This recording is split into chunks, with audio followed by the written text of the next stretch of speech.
Greetings and welcome my friends. This is Open Water 2, the Abuelo artifact deck using some of the new artifacts from Thunder Junction. We've been tinkering with this sequel deck for a bit now and we are still working on finalizing the list. What the deck wants to do is get our artifacts in play and use Abuelo to blink any artifact to reuse its effect. We have ways to generate huge amounts of tokens as well as an endless amount of removal. We're playing 3 copies of Market Gnome for an early blocker. It is an artifact, so later in the game it will trigger Barracks of the Thousand. And in the meantime, if it is killed in defense of our life total, we will draw a card to replace it. Fabrication Foundry is a great mana artifact that we can tap for a single white mana. We can only use it to help cast artifacts, but we can also use it to pay the costs for an artifact ability, such as the Worldwalker Helm. We can even use it later to get back a critical artifact from the grave. Tinker's Tote is a great artifact that makes a pair of 1/1 men. In case of emergencies, we can also pay a white mana to sacrifice it and gain 3 life. Although we would prefer to blink it and gain an extra 2 men every time it enters play. Simulacrum Synthesizer is one of the new cards from Thunder Junction that makes artifact decks so strong. When it enters play we get a scry 2. After that, whenever we play an artifact with mana value 3 or greater, we get an artifact token that will have rather big stats. Each token will have power and toughness equal to the number of artifacts we have in play. Worldwalker Helm is another amazing piece of the puzzle. It will trigger the synthesizer when we play it. Then we can use it to copy any artifact token we control. The big artifact men, for example, are great copy targets. Not only does it help make token copies, but whenever we make a token it will also create a map token in addition to the other tokens we generate. Abuelo is back. He's here to help blink our artifacts and get us a big advantage. Note that the synthesizer triggers when an artifact enters play, not when cast. So blinking will be effective and powerful. The Celestus is an additional mana artifact that also helps us filter through the deck. The life gain can also be useful to keep us in a battle a little bit longer before we can close out the game. Thousand Moon Smithy is a powerful follow-up to a synthesizer. When it enters play it will create a token similar to synthesizer tokens, but this one will gain additional power and toughness for each creature we control. And we can flip it to a land by tapping 5 untapped artifacts or creatures. As the Barracks, it will generate another token every time we play an artifact using mana from the land. Devious Cover-Up is our counter to stop the opponent's plays that might ruin our game or give them too much of an advantage. It does exile, so spells we counter will be gone for good. And as an added bonus we will get to restock our deck with any critical cards we might want to draw into again. Sunfall is the creature sweeper in case things have gone wrong and we need to reset the board. This really helps when the opponent drops multiple men within the first few turns and is threatening to overrun our position. The Mightstone is a nice big artifact that can provide a pair of extra cards or can snipe enemy men with toughness 5 or less. It taps for 2 colorless mana that we can use to play out more of our artifacts. Steel Seraph is a quiet game winner. It will easily swing games for us if it can stay on board long enough. It's also an artifact to help trigger our token generators. All the abilities that it can grade are very good, but Life Link really tops them all. This will let us race against decks that are hitting us hard. For lands we have 4 Deserted Beach, a duel in our colors. 4 Adarkar Wastes, the Pain Duel. 2 Otawara, Soaring City. Some time ago we settled on 2 copies being the optimal number of these channel lands. 4 Island. 5 Plains. 2 Aganjo, Seat of the Empire. 1 Fomori Vault, to help search out artifacts when we're set up and only need more ammo. 2 Arid Archway, the land that taps for 2 colorless mana. We do have to bounce a land when it enters play, but that's a downside that is easy to deal with. Playing the deck is only slightly complicated. The early turns are all about setting up our later turns. Getting a synthesizer down as soon as possible is key. Once we start generating tokens we can outpower enemy squads. Getting a Smithy as a follow-up is very strong as we'll generate 2 big tokens. The key is to generate as many tokens as possible. Our men are usually larger than enemy men, so force them to block. That's the deck, boys. Let's go play some games. Do you want to play a game? This is C. Mike Senny Nell. He's trying to copy my horns. I see you, bro. We get a 4-lander to kick things off with. We have a Tote as well as a Smithy, so this looks like a good line. As we like to say around here. Keep your pants on. This is an earlier version of the deck, so there will be cards we use in this video that are no longer in the current list. Luckily our move has been completed and we'll be able to fully process decks through the test phase.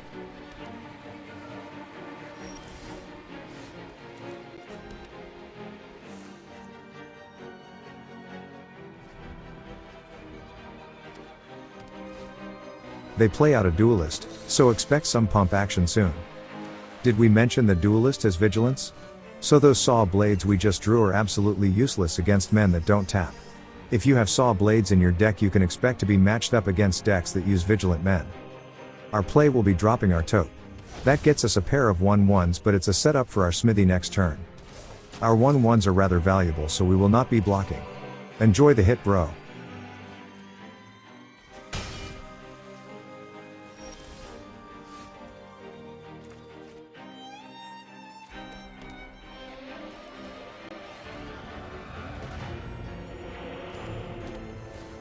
Oh yeah, that's a 5/5 token we got. And it can only get bigger from here on out.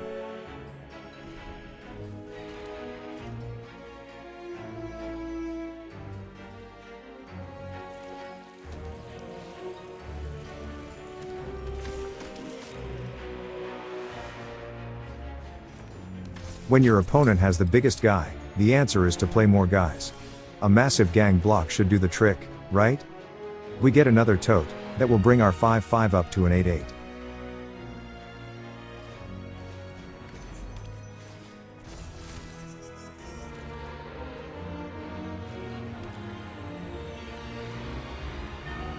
We will hold up from attacking for now. Let's see what they've got for us.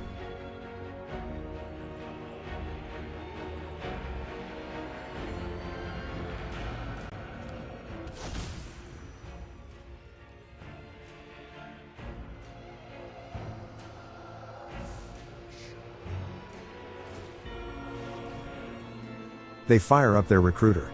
These guys multiply like rabbits. They get a siege veteran and are going to try to grow their team, but it's going to be slowly. And for some reason they send their recruiter in. Well, alright.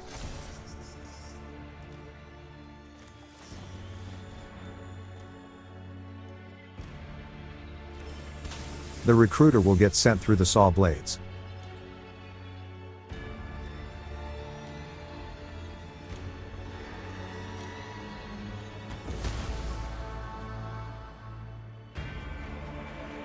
Let's block the 1/1.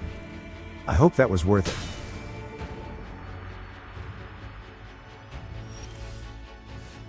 An Abuelo is perfect.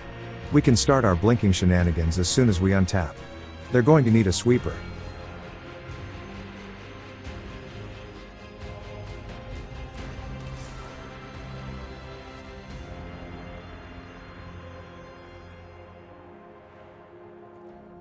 Let's get in there with our 10/10.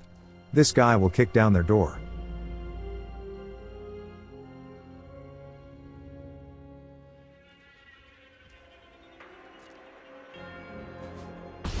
They just take the hit.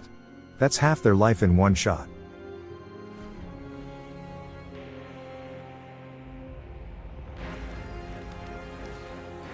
They play out a Redeemer. It's something we could stop, but the Angel is not that big a threat. We'll save our counter for any removals they might have.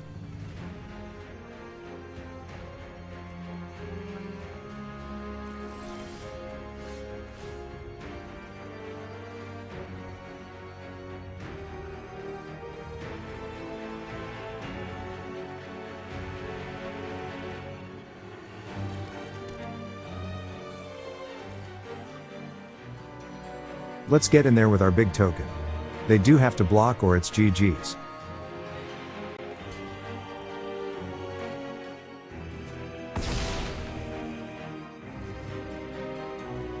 Let's blink the Smithy and get another huge token. We still have mana up for our 2 mana counter. Or we could do some more blinking shenanigans.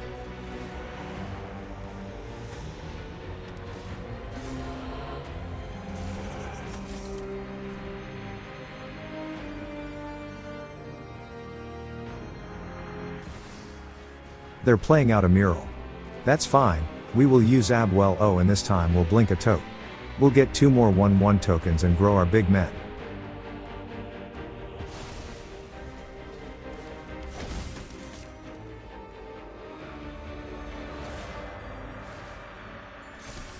They send the big chicken. No blocking there, but we will block one of their tokens.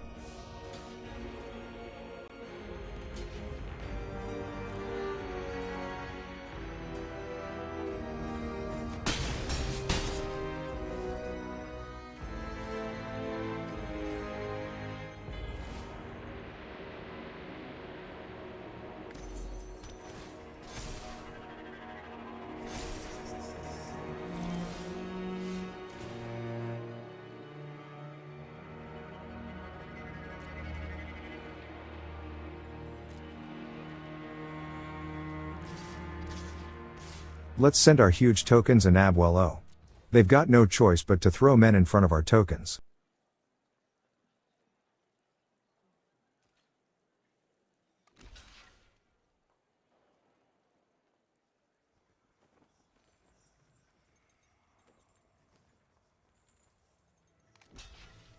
Mural gets thrown in front of an express bus. There are no brakes on this coach. And now we'll blink our saw blades. We'll snipe their angel and leave them with only 2 men.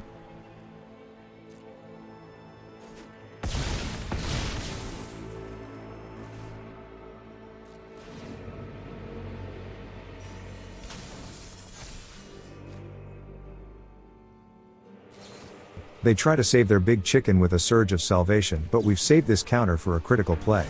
And this is it.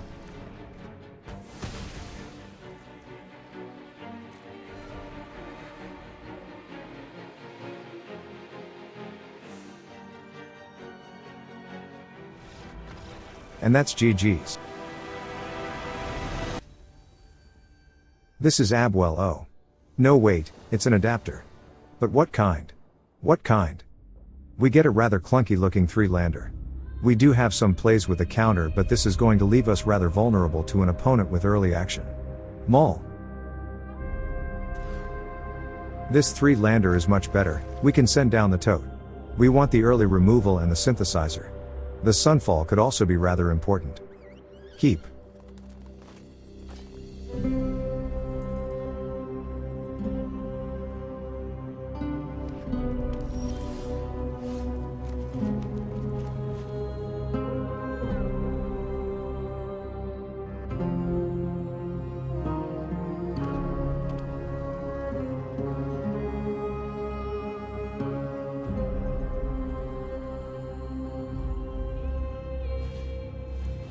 Alright then, mono red it is. We'll just snipe their show off right now rather than waiting. The show off is likely one of their more dangerous cards. Let me guess, they're having a brain cramp. It's so hard to play mono red. You need to have big brain IQ to play it. At some point they should find their courage. Or buy some on DoorDash, bro.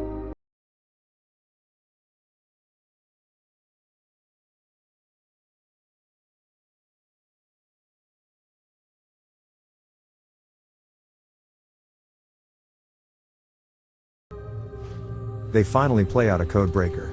That was so tough, bro.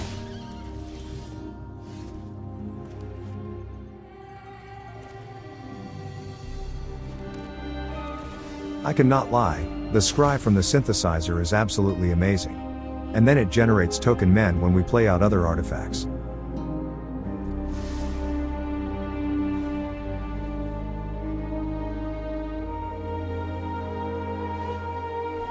They throw down another code breaker. They can get in another hit on us now, but hopefully we stop them in their tracks with our Tote. Playing out our Tote will get us a pair of 1/1 tokens as well as a beefy 6/6. Let mono red suck on that.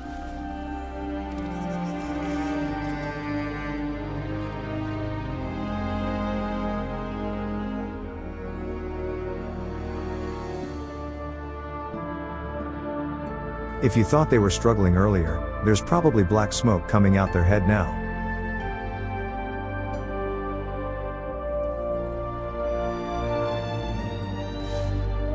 They send their men in. Well, okay then. Let's block up.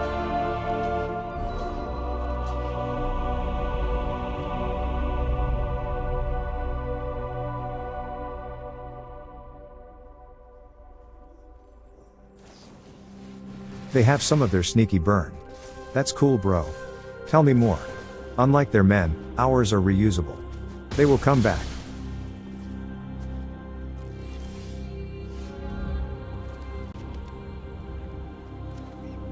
Get in there, Abuelo. We don't have the mana to blink anything now, but on our next turn we'll take the heat up a notch.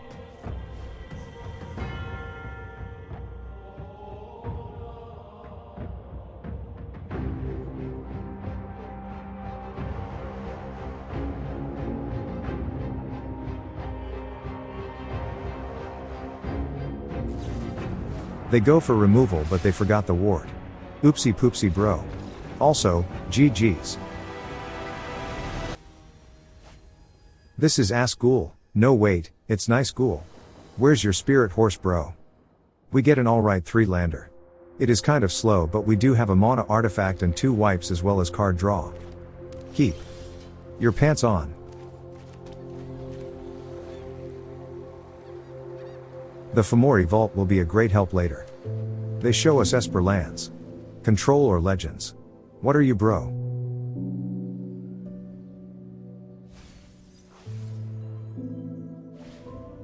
A hopeless nightmare is their play.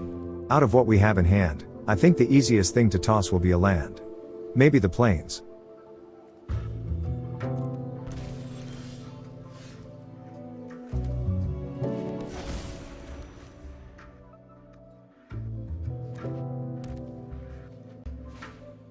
A snail comes crashing down. They're playing discard out of Esper. I guess if it floats your boat, we'll send away the scrutiny. Sure, draw would be great, but we want to hang on to our artifact and have ways to wipe their threats off the board.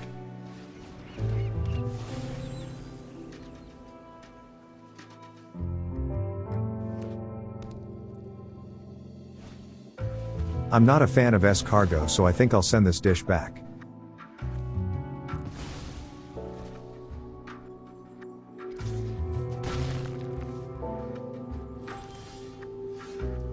Let's not play out anything this turn. We'll get a free loot and have a chance to draw into one of our game-winning artifacts.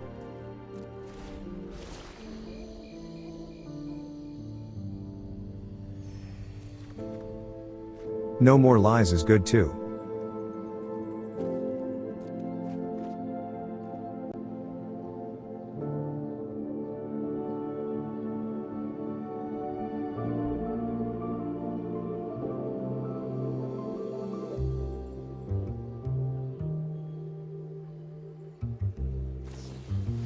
They're trying to reuse their arsenal of cards they already played out once. I don't think so. They will not put those back in their pants.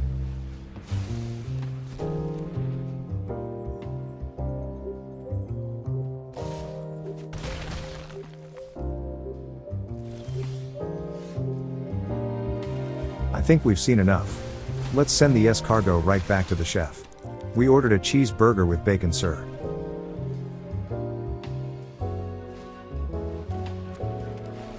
That's another snail. This chef is only serving S-Cargo tonight. Regardless of what you ordered.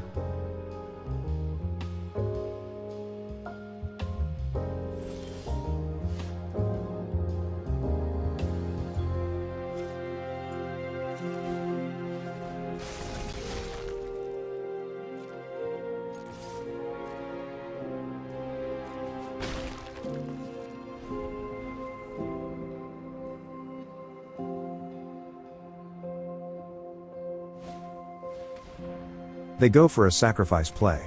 They do have some removals along with their snails.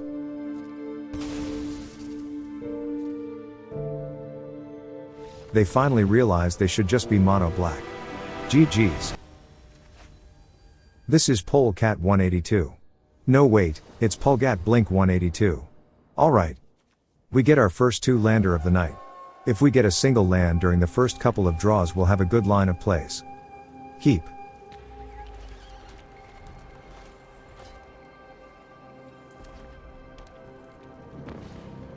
The matchmaker thinks mono red is right up our alley. Thanks, bro.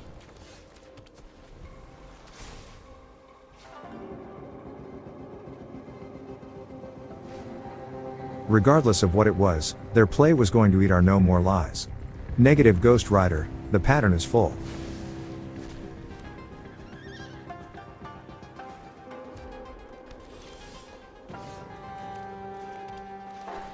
On our next turn we can start making some artifact tokens to help slow down the mono red train.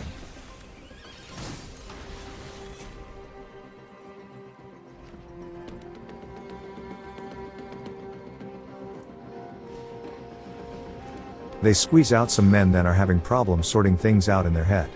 Come on, bro, your deck is not difficult to play.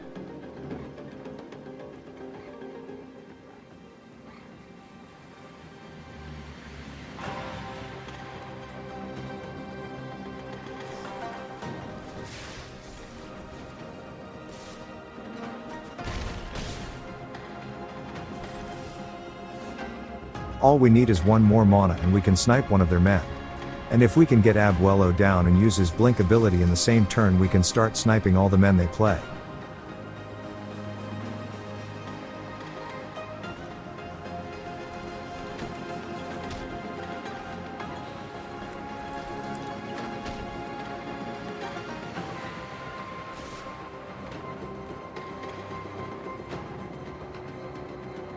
We'll block up.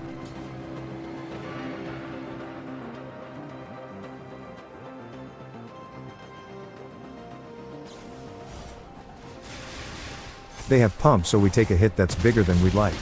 Going down to 3 is not good, especially since we don't have Sunfall.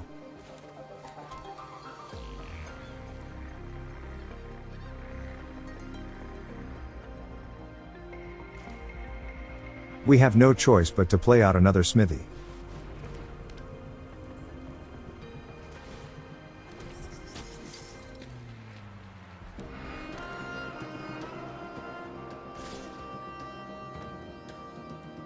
If they have any pump, we're toast. No jam. Let's block up and see what they've got. Of course they do. That'll be GG's.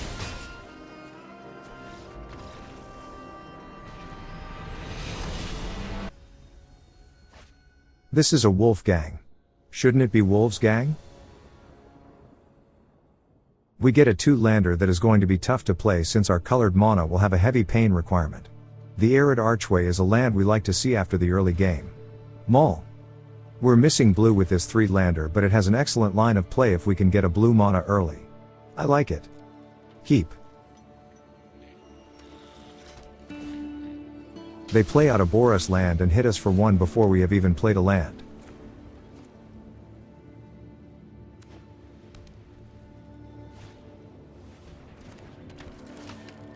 A novice inspector is their only play. To be able to keep ourselves in this game, we're going to need a blue mana.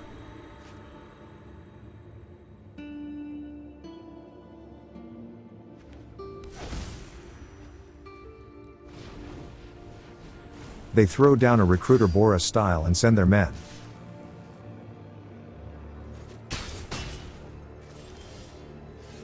Miracles do happen, ladies and shark men. That's blue mana right there. A synthesizer will be our play. We can use the scry to improve our chances of drawing useful cards. Both of these are excellent. This will keep them occupied on the ground once we get to playing them out.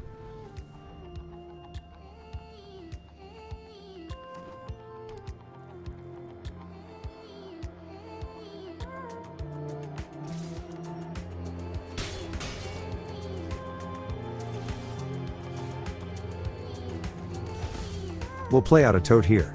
This will make a pair of 1/1s and generate a 5/5 token from the synthesizer. Let them eat cake.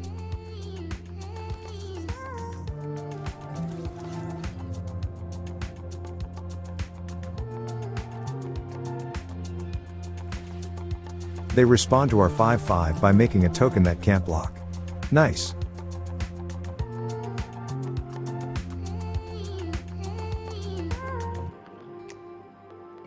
A 5/5 was big enough to stop them in their tracks.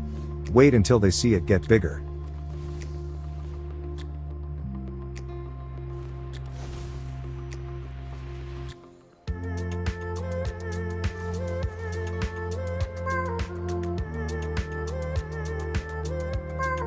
The scry shows us a land and a deluge. We'll keep both, since the land will let us play out 2/3 mana plays next time, and we can use the deluge to dig out more artifacts. Let's send in our big boy.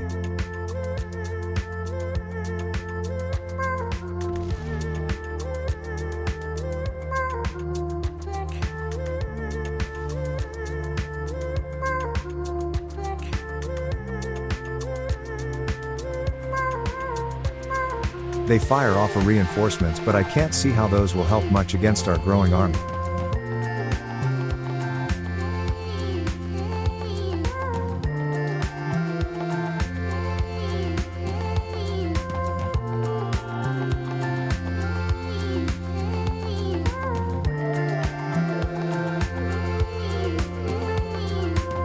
They make some more tokens, but it's too little too late. Our big tokens will squish them like bugs. GG's.